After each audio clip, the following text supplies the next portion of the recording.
প্রিয় দেশবাসী, আমি জানি আগামী জাতীয় নির্বাচন কখন হবে সে বিষয়ে সিদ্ধান্ত জানার জন্য রাজনৈতিক দল ও জনগণের মধ্যে বিপুল আগ্রহ রয়েছে। আমি বারবার বলেছি, এই নির্বাচন ডিসেম্বর থেকে আগামী বছরের জুনের মধ্যে অনুষ্ঠিত হবে। এই সময়ের মধ্যে দেশের নির্বাচন উপযোগী পরিবেশ সৃষ্টির জন্য যা যা করা দরকার সরকার তাই করছে।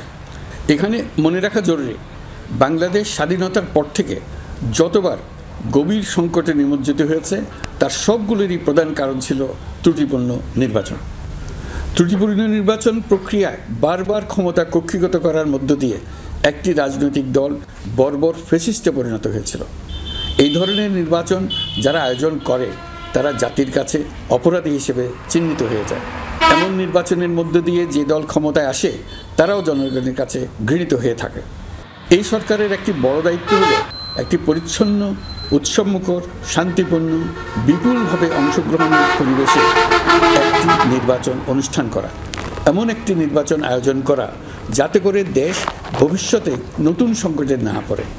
এই জন্য সবচেয়ে বেশি গুরুত্বপূর্ণ হলো প্রাতিষ্ঠানিক সংস্কার। যেই প্রতিষ্ঠানগুলো নির্বাচনের সঙ্গে সরাসরি জড়িত সেগুলোতে যদি সুশাসন নিশ্চিত করা না যায় তাহলে ছাত্র জনতার সকল আত্মত্যাগ বিফলে যাবে। সংস্কার, বিচার, নির্বাচন, এই তিনটি ম্যান্ডেটের ভিত্তিতে আমরা দায়িত্ব গ্রহণ করেছিলাম। সেই বিবেচনায় আগামী রোজার ঈদের মধ্যে সংস্কার ও বিচারের বিষয়ে আমরা একটি গ্রহণযোগ্য জায়গায় পৌঁছতে পারবো বলে বিশ্বাস করি।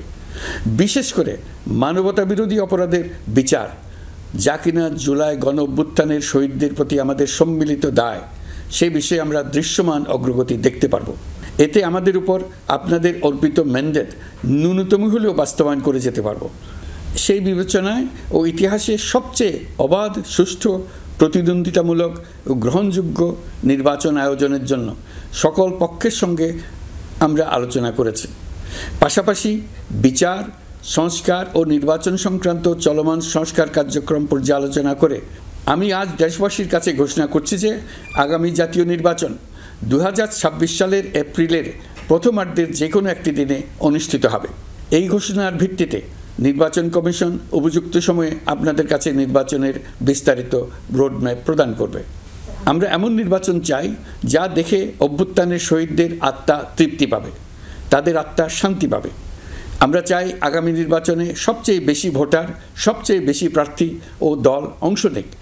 এটা সবচেয়ে অবাধ, সুষ্ঠু ও নিরপেক্ষ নির্বাচন হিসেবে জাতির কাছে স্মরণীয় হয়ে থাকুক। 1.5 যুগ পরে দেশে সত্যিকারের একটি জনপ্রতিনিধিত্বশীল সংসদ গঠিত হবে। বিপুল তরুণ গোষ্ঠী এবার জীবনে প্রথম ভোট দেওয়ার সুযোগ পাবে। এসব লক্ষ্যে প্রয়োজনীয় সকল পদক্ষেপ নেওয়ার জন্য আমরা জাতির কাছে অঙ্গীকারবদ্ধ।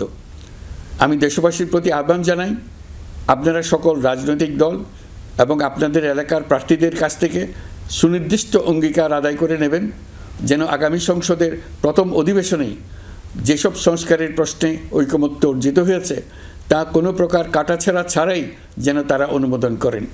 আপনারা ওয়াদা আদায় করে নেবেন যে তারা বাংলাদেশের স্বাধীনতা, সার্বভৌমত্ব, আঞ্চলিক অখণ্ডতা এবং জাতীয় মর্যাদার প্রশ্নে কখনো কোনো প্রকার আপোষ করবেন না এবং দেশের বাইরের কোনো শক্তির কাছে দেশের স্বার্থ বিকিয়ে দেবেন না। আপনারা তাদের কাছে সুনির্দিষ্ট প্রতিশ্রুতি আদায় করে নেবেন এই মর্মে যে তারা কখনোই কোনো অবস্থাতেই আপনাদের গণতান্ত্রিক অধিকার ও মানবিক মর্যাদার ক্ষুণ্ণ করবেন না। আপনারা তাদের কাছে অঙ্গীকার আদায় করে নেবেন যে তারা সম্পূর্ণ সততা ও স্বচ্ছতার সাথে দেশ পরিচালনা করবেন এবং সকল প্রকার দুর্নীতি, দলীয়করণ, টেন্ডারবাজি, সিন্ডিকেটবাজি, চাঁদাবাজি, সন্ত্রাসী কর্মকাণ্ড ইত্যাদি গণবিরোধী কাজ থেকে নিজেদেরকে সম্পূর্ণভাবে মুক্ত রাখবেন। আমি আপনাদের আবারও স্মরণ করিয়ে দিতে চাই যে এবারের নির্বাচন শুধু শান্তিপূর্ণ নির্বাচন করার বিষয় নয়, এটা ছাত্র জনতার অভ্যুত্থানের আকাঙ্ক্ষা নতুন বাংলাদেশ গড়ার নির্বাচন। এই নির্বাচনে পরিচিত দলগুলিই থাকবে, তাদের পরিচিত মার্কাগুলিই থাকবে, কিন্তু ভোটারকে বের করে আনতে হবে যে এই মার্কার পেছনে আপনার কাছে ভোট প্রার্থীরা কে কতটুকু নতুন বাংলাদেশ গড়ার জন্য প্রস্তুত, কে কতটা প্রতিজ্ঞাবদ্ধ। আমরা যারা এই নির্বাচনে ভোটার হব তারা অত্যন্ত সৌভাগ্যবান এবং সৌভাগ্যবতী। আমরা একটা অনন্য ঐতিহাসিক ভূমিকা পালনের সুযোগ ও দায়িত্ব পাচ্ছি। আমরা জাতির নতুন যাত্রাপথ তৈরি করে দেওয়ার দায়িত্ব পাচ্ছি। আমরা নতুন রাজনৈতিক সংস্কৃতি সৃষ্টির মহান সুযোগটা পাচ্ছি। আমাদের সুচিন্তিত ভোটের মাধ্যমে নতুন বাংলাদেশ নির্মিত হবে, শহীদদের রক্তদান সার্থক হবে। আশা করি বিষয়টা নিয়ে চিন্তাভাবনা করেই সবাই ভোট কেন্দ্রে যাব এবং দৃঢ় প্রত্যয়ে ভোট দেব। এখন থেকে ভাবনা চিন্তা শুরু করুন, আলোচনা শুরু করুন। এখন থেকে আপনাদের ভোটের গুরুত্বটা বুঝে নিন। আপনার এবারের ভোটের গুরুত্ব ঐতিহাসিক মানদণ্ডে দেখা হবে। প্রিয় দেশবাসী, আমাদের সবসময় মনে রাখতে হবে, পতিত ফ্যাসিবাদ ও তার দেশি বিদেশি দোসররা নতুন বাংলাদেশ গড়ার সম্মিলিত প্রচেষ্টাকে পদে পদে বাধাগ্রস্ত করার চেষ্টা চালিয়ে যাচ্ছে। তারা নানামুখী অপপ্রচারে লিপ্ত। তারা সবসময় চাইবে জুলাই অভ্যুত্থানের মাধ্যমে তৈরি হওয়া জাতীয় ঐক্যের শক্তিকে পরাভূত করতে, গণতান্ত্রিক আকাঙ্ক্ষা বাস্তবায়নের প্রচেষ্টাকে লাইনচ্যুত করতে এবং বাংলাদেশকে পুনরায় করায়ত্ত করতে। আমি আগেও বলেছি, আজ আবারও বলছি, আমরা একটা যুদ্ধ অবস্থায় আছি। এখন আমাদের একতাবদ্ধ থাকতে হবে যে কোনো মূল্যে।